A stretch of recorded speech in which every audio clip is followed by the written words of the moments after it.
Hi, I'm Shahar. This is Spill the Beans, and my guest today is Warren Whitlock. Warren is an author, a professional speaker, social media personality, right? Author of several books, and we are going to get to know you a little bit better today. So thank you very much for being here. I'm always happy to help out, and especially to have a friend, fairly new friend, but a good friend like you that I've enjoyed talking to already, and I'm looking forward to this.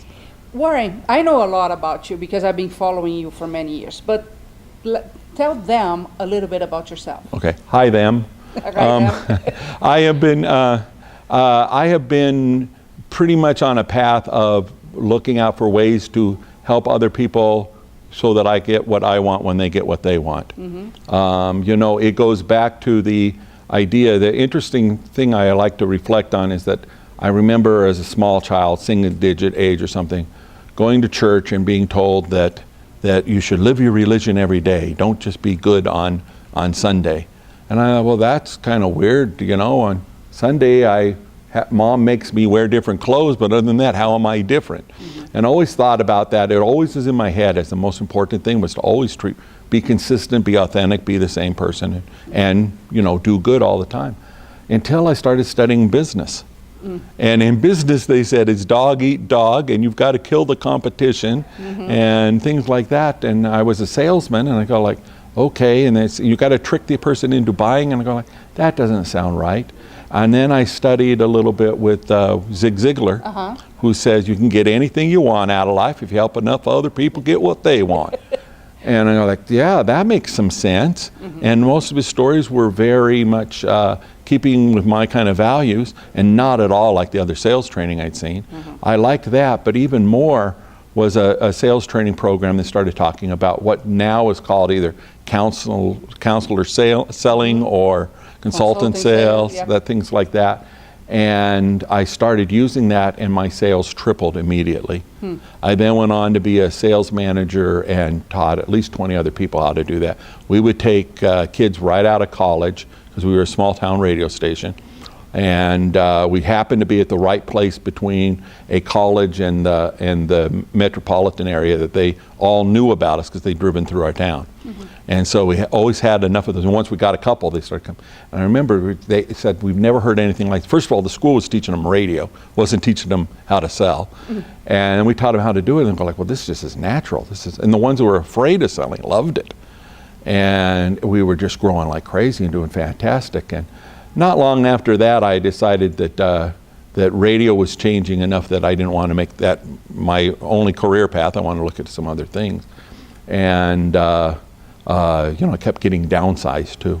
I was back in the 80s, and it was such a blessing that I found out that I could go and do that in other ways. I started doing it with direct mail, with other advertising venues, channels of all sorts, and finally decided I wanted to have a business with hands-on, that wanted to try something in my life that wasn't just all cerebral in my head. And so we worked on toner cartridges for laser printers. And that business was 17 years of doing that. Wow. Ups and downs and changes and pivots and whole new business than from what I started out in. I was a dealer, knew how to do networking stuff, was on the internet. I was first on the internet in 1984. Wow. I was online 3 years before that. Yeah, and it was geek. It was hobby. Yeah. I was enjoying that kind of stuff. It was an outlet. I found out when I started selling toner cartridges, I could sell them on CompuServe, and it would pay for my CompuServe bill. So I went from spending $50 or $100 a month to $500 a month, and still made a profit because enough people wanted the toner cartridges. No ads, no nothing. Just on there having discussions. I had small children. The wife was always busy with the kids. There's a million other things to do. I was running a small business, but I could go on CompuServe and talk to other adults and talk about business things or whatever I wanted to, like you and I would talk today. Yeah. But back then, that was my only outlet for that, and I considered it cheaper than therapy, something I could do, and it turned out it was good for business. And so fast forward by the time when the internet went commercial, by that time business was pretty good, and we decided we didn't want to sell toner cartridges. That was very popular, so we tried some other things. We sold used laser printers, And people don't trust you when you're going to ship them. You're a company in the business of selling a used printer. And we found out that all the good direct marketing things I'd been studying, guerrilla marketing, the Dan Kennedy approach to things, copywriting, everything that I'd been studying for years and years, just worked. It worked online as well as offline. And so my first website was called LaserPage. It still exists today, laserpage.com. And we were just answering questions about the printers. Today I answer questions about a lot of other stuff, or it kind of sits there sometimes, depends on my mood. But it's still there, and it's now a very old website that has very little to do with the beginning, but it's always been the same thing. We could post answers for people. I found when I answered support email that our sales went up. When we started getting leads off the internet, they were always more effective than getting leads from the yellow pages or from signs or whatever like that. And we started advertising and advertising more, and the more we advertised, the more leads we had. And direct marketing has always been something I thought was just wonderful. David Ogilvy wrote back in the 60s that you could tell the smart marketers because they were doing direct marketing, and if they weren't good, they got good. And when you saw the same ad in a magazine 4 months in a row, that by that time, even with the long lead times we used to have, by that time, they knew they had a good ad. And so that brought me up to, being kind of bored with being in the technology kind of field and having a lot of employees. And so I got involved with submitting to a book with multi-authors, and we made that a #1 bestseller. You were one of the first to do multi-author books, right? Nah, I don't know about that. No? Yeah, but Chicken Soup for the Soul is known for being that. And before Chicken Soup for the Soul, there were many other ones. The difference with Chicken Soup for the Soul is that they went out on a marketing approach. And Jack Canfield and Mark Victor Hansen started doing radio interviews every day.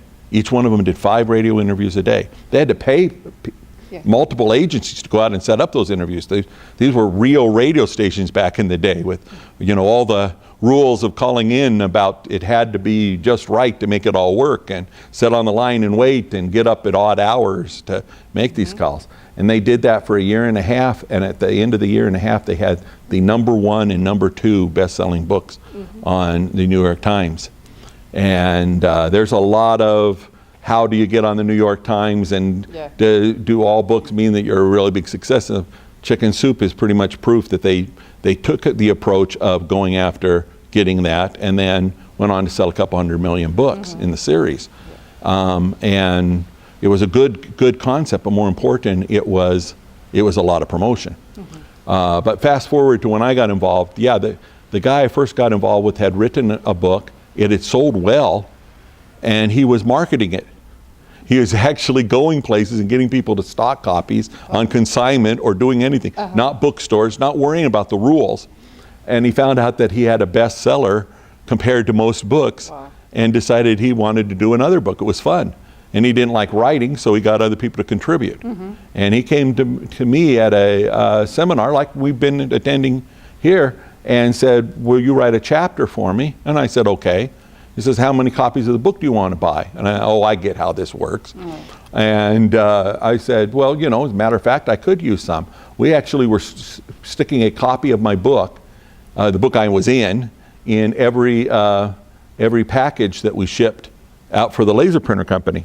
And the most notable effect of that was one person sent it back to me out of a couple 100 books sent out. Said, "This was in the box, it must have been a mistake." And it was actually somebody, I believe, El Paso, mostly Spanish business, who didn't quite understand my note on it saying, "This is my gift to you. Please read page 137, my personal story." And then we had a couple of thank you comments from it, but for the most part, it was just something that seemed like the right thing to do, that meant we could go on. One of the things that was missing in that particular business was repeat business. So we'd take a business machine that somebody was going to use at home, so their home office would have the same machine as their office had, or something like that, because we were always selling outdated machines. And we never heard from them again. They weren't going to call back next month and order another one. And we didn't worry about selling the toner anymore at that point. We were just selling these machines. So it was a good little business, but it didn't give me what I really like, and that's getting to know other people. So when I found out that we went with the book that we had made a bestseller, we went to an event. It was a Mark Victor Hansen event for authors, and we broke records for selling people into the book series. But I also started making all sorts of other connections, because immediately when I found I was in this book with 67 people, I wanted to know who they all were. Right. And I went to the guy that put it together and I said, can you tell me, do you have a list of all the people that are in the book? We ought to share it with people, or at least ask for permission to. And he goes, oh, we never thought of doing that. He had their orders and their money and put them in the book. And he had a lot of the time, to his credit, he had a lot of the time been using, somebody was interested in the book and then he sold them copies of the book because they wanted it. He wasn't too much into the worrying about, you've got to buy this package to get in. And so it went really well. What we did that week that we were going to the Mark Victor Hansen event, we did another mailing on something we tried a few different ways. It was the way I was selling used laser printers. And I'd written this page, and he says, well, this guy said he'll mail for us. He's got 30,000 buyers on his list. And I, okay, fine. And it just turned out I happened to have one day getting ready to go to that other event. And back in the day, getting my cell phone to ring was just really rare. I used it to call in the office when I was late to, or rearrange an appointment if I'm lost, or we didn't have maps on our phone back then. That's about all I used it for, because you had to worry about number of minutes and such. And so I actually went and got a haircut, because I knew I had to be on a plane in another day, and I said, I got to get prepared for this and figure out how we're going to sell something. I've got to design what we're going to do at this little trade show booth. Never got to it. What happened was, the phone rang. I pulled to the side of the road, because I don't talk and drive, and I'm talking to the guy. Incredible story. He wants to be involved with that other guy who I didn't know, and me and the whole thing. And he liked it. He says, I just want to know that this is real before I send you $3,000. I said, well, yeah, it's real. It's me. What do you want to know? I'd put my phone number at the bottom of that page. A lot of internet marketers don't want to use the phone. Yeah, I want to stop you for a second there, because this is an important factor. We also get phone calls sometimes from people when we are doing a promotion. They just want to know if there are real people behind it that they can trust. And this was 10 years ago. And for the few years before that, everybody we sold to was. In fact, I, if anything, consider my online e-commerce part of my operation to be a failure. We hardly ever sold anything there, and if we did, they'd called us first anyway. And we were getting a couple hundred leads a day and processing them. We wanted nothing more than some of those people to buy without talking to them. But we always had the phone number on everything. Fortunately, I had tied this number from the office system into forwarding to my cell phone, and it started ringing. So while I'm talking to the guy, it beeps a couple of times. And again, I didn't get calls, so I thought, this is kind of weird. What is this? I get done, I check the voicemail. I have 2 voicemails of people that want to buy. I didn't get off the phone till 1 a.m. that night, decided I was going to sleep. I had just been to the East Coast and thought it was a clever thing to set my clock to go off at 4 a.m. so that I would stay on East Coast time for the 3 days I was in California. And so about the time I'm just going to sleep, I realized it's 1 o'clock and I've got the alarm set for 4. I should change that. And I didn't. And so I woke up at 4, anticipating the alarm, going, what am I going to do? Immediately said, well, I've got to turn off the alarm and go back to sleep for a while. But I thought, oh crap, at 1 a.m. I forgot to check the rest of the messages. And you had more? Oh, I had more, 20. Oh, nice. So here's what happened. That promotion sold at the page that we did, sold $9,000. 10 years ago. Yeah, $9,000 of that, yeah. However, I was on the phone, I did 110. In a day and a half, actually, because it started at one afternoon and into the next day. When we finally got down to, because I had that whole, my prep day was shot. I was talking to people all day long and trying to figure out, could we handle this, because they were trying to fill up 1 book. And we ended up doing 3 books that week between what we did there and our good event that we went to. And I remember I had to drive to go to the house of the the partner and the other thing and go there and, you know, get on a plane with him and fly across the country. He had arranged all this with me getting a seat, the middle seat in the back of a plane with him. And so at every stop, we had to stop in Dallas, and I made 3 calls and 3 more sales. Oh, nice. And in the taxi on the way to the hotel, I made more sales. And then I got on a teleseminar car, because the other event I'd been to, I'd gone to because my friend Alex Mendozian had been offering a special deal that he would allow some coaching or something. So he was holding his coaching call. I remember I called in and I said, somebody says, what challenges have you had now that it's been a week since you had, and I said, I want to talk. My challenge is I don't know what to do with all the sales that I've got. I don't know whether or not they were related to what he had taught me, but that's okay. Alex is wonderful, and everything he teaches is very good.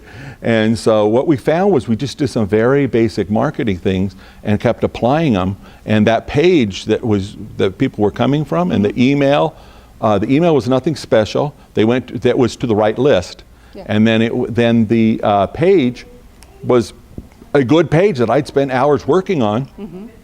Good copy. But it was the phone number that made it work. Made a whole difference. We would have been very happy had we had that $9,000 in sales. Nice. But when we had 110, we were terribly excited. Really good. We had all the problems that come with success. Then we had 2 different merchant accounts frozen because I was running some sales and they were running some sales. We had delivery problems, and ultimately it wasn't a proper partnership between me and them, and I decided to go my separate ways. Because they had their operation and their sales process and whatnot. And though the promotion had done very well, it just about broke that company. They went on to bigger and better things, and I did the same. And so that was the multi-author book. What that mostly taught me from talking to 300 authors and putting them in that book series was that the people were just like the people I talked to selling laser printers or selling radio advertising or anything else I wanted to do. They wanted a chance to find out that I was authentic. I would do what I said I would do, or at least try to, and that there was a real life person there. Right. Once I could build that rapport with them and they knew who I was, they were very happy to spend the money. Now, because you understand that and you relate to people and you can talk to people, let's fast forward, because tell them how many followers you have on Twitter. 178,000, I think. Yeah, this week. Do you think this personality is also what makes you be successful in social media? How do you see that? There's a couple of things. I remember LinkedIn, the first invite I got was, say, 2004, and I just joined it because I just thought it was always good to try out everything new. And it just kind of lingered, and people kept asking me to. The funny thing is, back then, I keep getting people asking me to join. And I did. I mean, in hindsight, the opportunities I missed are immense. I had 50,000 customer base from 17 years in the other business. Had collected email on most of those. Had others that we just dropped after I stopped doing that business. And I had relationships before that. When I sold radio advertising, I knew people all over town. When I was in the local business, I had actually run for public office. I was involved in the Chamber of Commerce. I'd done all sorts of things. But when it came to doing business, the first thing we taught an employee was what to do when somebody walked in the front door and asked for Warren. What 3 questions to ask so you find out if you can help them instead of sending them to me. And it was mostly because I knew they'd get helped better if somebody else took care of it.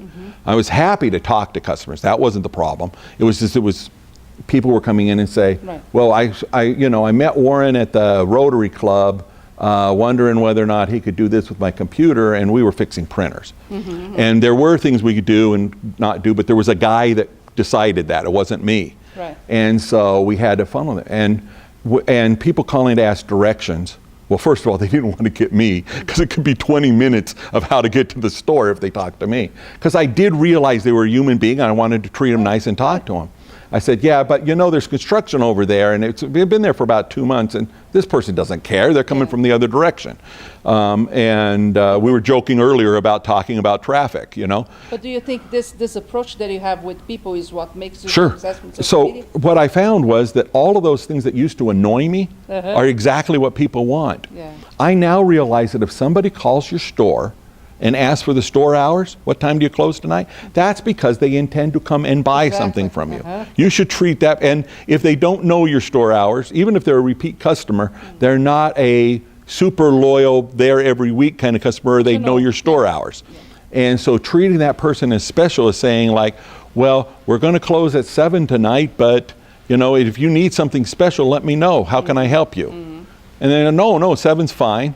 Good, then you're done with them. Or, you know, ask for me when you come in. I may not be here, but you know, I'd like to meet you if I could. Saying little things like that, like make somebody's day. They're looking forward to coming to the store.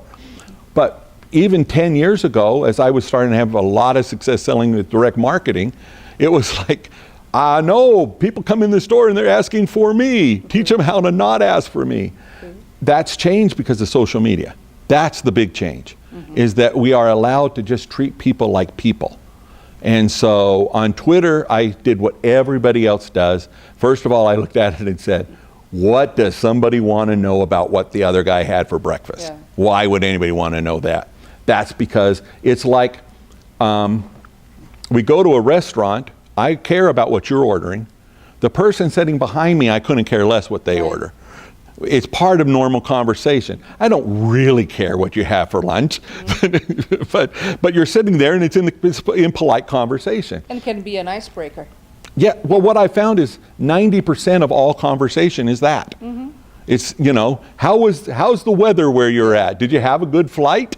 Did you have trouble getting here? And we joke about the Californians getting carried away with the traffic, you know. Oh, there's construction on the 405, so I took the, now, you know, yeah, a lot of us think they go overboard, but that's bonding. That's how people interact. Exactly. What else are you going to ask? Oh, how are your kids? Yes. is that lovely daughter still with you? You know? Yeah. No. She's still there? Yeah. Behind the camera.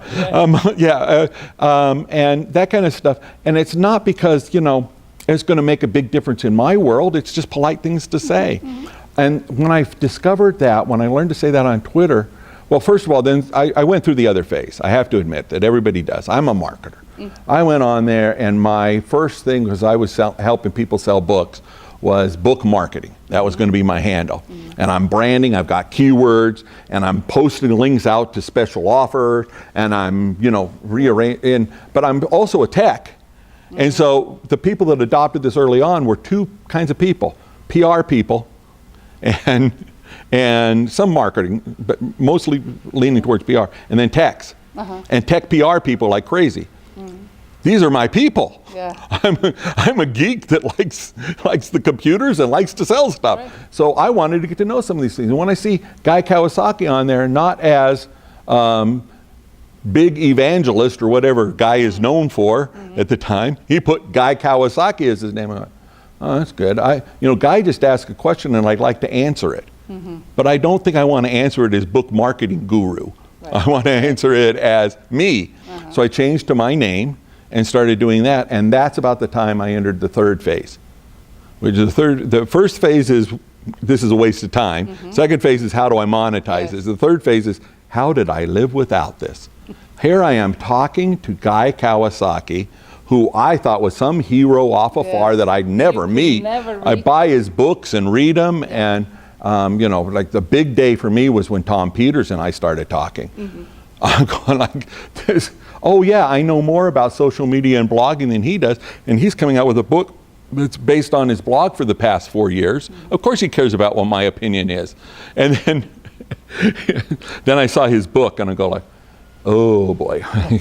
No, he's in a whole different class. But you know, the part of the beauty with social media is exactly this access that we have today to people that if you take 10 years ago, you wouldn't have. No, you just wouldn't expect it. Yeah, we were in an airport the other day, and they were calling Guy Kawasaki over the intercom to whatever, right? And I could go, in this case, I went to Google Plus and say, hey, Guy, they just They just call you. I mean, you have access to Right. people that, you know, You wouldn't- sometimes yeah. are idols. I read his book about Google Plus, and in my comments on it, on my Google Plus profile, used his name because it was his book, and he came and commented, and I'm going like, that's cool. Even though I've now met him, I did an interview with him, you know, I'm still not sure whether he'd know me in a group of people, but you know, the whole thing is he's somebody I respect, and I have that kind of access to him, and it's not just him. Yeah, It's not just past famous authors I've always wanted to get to know, because that's the fun part, is those. It's now people like Sally Hogshead. You know who Sally Hogshead is? Yeah. And most people don't that I talk to, and I'm just amazed. I'm going like, well, she's fantastic. And fascinating. She's fascinating. Well, yes, we just had my most fascinating radio show ever. Yeah, it was all sorts of problems happening, including about 20 minutes into the interview, she can't hear me, nor can anybody else as far as I can tell. And so she says, well, he seems to be having some problems, I'll just continue on. She talked a little bit more about her new project, and she says, well, he doesn't seem to be here, so I'm going to close out the show. Thanks everybody for being here. And she closed off the show, and by then, you know, I'm yelling at my equipment, trying to, because I'm there, I'm trying to be there, and never did quite figure out what went wrong, because it just suddenly disappeared. And you know, we made a deal. Like right now, if you go to the blog post about that, it'll tell the story, and it'll say it was the most fascinating interview I ever did. and she did the right thing. She said, well, why don't you do this? Why don't you offer anybody who wants our fascination assessment? It costs $37. Yes. I will give you 100 coupons for it. So if you go to that site, it'll tell you how to do it, and you go and get the $37 thing for free, which means she's got new leads for whatever she's doing. Whether or not that hurts or helps me is not the point. It builds on value for my customers, and over time I know it's going to come back, because I know you can get anything you want out of life if you help enough other people get what they want. That's so true. And that rules everything I do. Tell me about your focus right now. Well, my passion play right now is the thing I love doing more than anything is the Billions Rising Self-Reliance Foundation. Explain about this phone. Well, we know about self-reliance. We know that if you teach a man to fish, it's better than giving him a fish. And even though I think today some of us here say, you know, well, forget all that talk, just fix the fish the way I want it and deliver it to me and I'm willing to pay for it. That's first world common of that. But in most of the world, that still means if you can teach somebody how to fish better, how to farm better, how to run a small business, that they can change not only their life, but the whole community and generations. By one person getting to go to school, by one person being able to run a successful business. I think my favorite story is what One Acre Fund is doing in Kenya, where they are helping small farmers. They are landowners, but they have 1 acre or 2, and they have been planting seeds and the old feed the chicken style. And they learn to plant in rows, which means they've got to have an ox come in and plow. And then they've got to plant in rows and put the seeds in the holes and or whatever you do, and add fertilizer. They need to pay for good seeds. And we checked, it's not GMO, it's, you know, it's pre-GMO for us, you know. That could be another problem, but that's not my thing to worry about. But they plant a good seed, technology that we found common here 100 years ago. So they plant the seed, they get the fertilizer, they take a loan, which is a very, very small loan by our standards, but this organization then loans them and helps them. And what happens after a year, we just interviewed the guy running the program in Uganda, and he says they're now finding they have a customer base that they can sell other things to. So they take some funds because running the organization costs them some money. But where it's scalable is that when they help somebody, that person starts helping the whole community. We found another organization from Utah. I can't think of their name right now. They're doing some stuff in Colombia, and they go and sell the seed No, they loan the seed. That's how they do it. They loan the seed, and then it must be paid back. But what their goal is to go into a community and get one farmer to agree to do it their way. Once they get one farmer, he has such a good yield that year that now everybody in the community wants it, and he becomes their company rep. And so now he's selling to the other people. And at that point, it becomes a capitalist, profitable business. And I guess the best story I'll leave you with is what Paul Pollock and Mal Warwick talk about in their book, The Business Solution to Poverty. They are actually looking for enterprises that will reach 100 million people. Can you imagine having 100 million customers? 100 million people, and they're talking about businesses that will do $10 billion by 2020 in one business. And 100 million to 10 billion is not too hard to get to. It's very small sales though. And they're doing stuff like setting up water dispensing, clean water in tiny villages where there are some traditions where women never go more than 50 yards from their house in their whole life. Those are other problems again, but that's the way it is, and they will go and get the water, or somebody on a motorbike will bring the water to them. It's very much local. The processing is done in a very, very small unit with small entrepreneurs, and it's growing like crazy in East India and branching out to some other things. That's just one of the many businesses he's doing. And so all of this I found out from the Billions Rising project.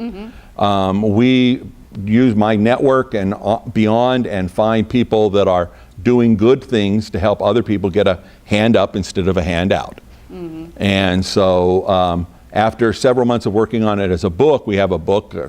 It's 300 pages, and we just had to cut it off from the stories and the examples we're showing.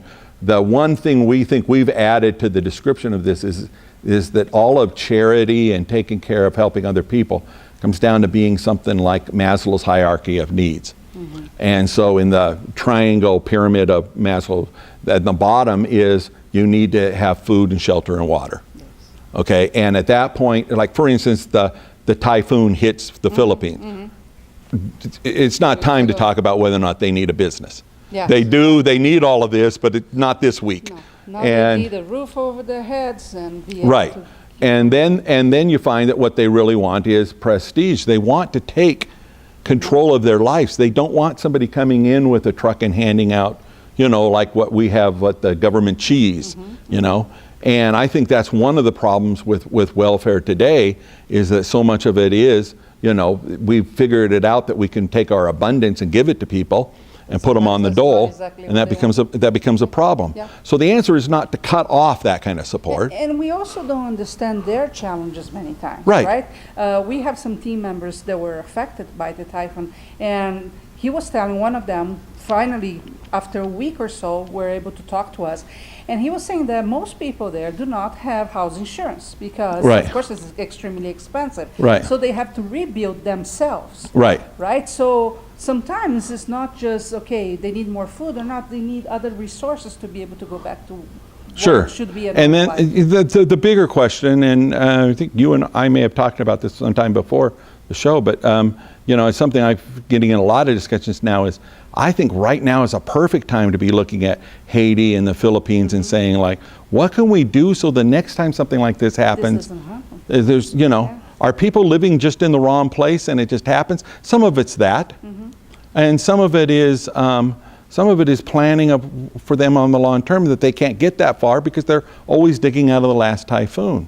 And so the story that just the same time as the Philippines typhoon is I found was about Haiti 3 years ago, had a 3.5, almost 4 years now, had the major earthquake, and there's still people that haven't been able to dig out of the rubble and move on to do things, and there's been unprecedented amounts of aid sent to Haiti. And I watched a video where a man was saying, thank you for the tents. We finally have a tent. Imagine using a bed sheet as your roof. And I'm going like, that's a wonderful thing. I'm glad somebody's doing that. But how is it that after all this time, we're getting him a tent? Why, you know, and I'm not saying we should have got more tents faster. That would be good. But why can't we do something? Because they're mostly able-bodied people that want to do stuff, and we're robbing them of their dignity. Another problem when we ship food, this one I do know about, when we ship food to a place like Kenya, where they starve a couple of months out of the year, it depresses the prices, so their harvest comes in, and they can't make any money off of their harvest. And so they're not developing their own local economy.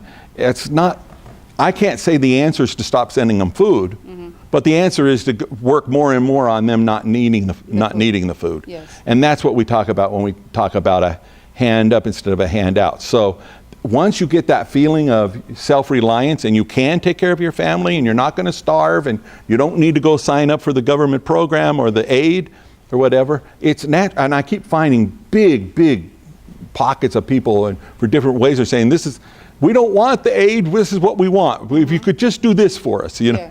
You know, sometimes it's political and problems that are not ours to solve. I mean, we don't worry too much about that kind of stuff. Sometimes it's just like, would you show us what we could do with this? We're making this thing. And then we talked once before about paper beads. You know, they're making paper beads, and somebody in the United States is more than happy to pay for the bracelet made out of that because they get a great story with it. And enough of the money goes back to that person now is making 3 or 4 times what they ever made. It's not handled from a government or NGO program. It's people who actually asked them what they needed. They needed this. They needed a market. They took care of them. When we talked to the paper bead woman that was working in Uganda, she said, she's beadsforlife.org. She said that most of the people in their program now are not making beads. They're doing other things. And most of what they do is teach them business principles. And I'm thinking like, well, who am I not to do this? So we're looking at all sorts of things now. That e-books are able to be used all around the world instead of the books, because a lot of the literacy programs are about building more schools and printing more books, which of course get wiped out by typhoons and such. And so there's better answers through technology, through talking to the people on the ground. And I guess this sums up and goes for everything I've ever done. When you start listening to people, you can help them a lot more than if you just decide what they need. So if people want to get involved in this, what can they do? Well, that's at billionsrising.com. So just billions with an S, rising.com. And the foundation is the Billions Rising Foundation, and it's there. It's November, and we have an Indiegogo campaign that's about over. And we have a book coming out. The book is out, and look for the promotion on that and help us out there.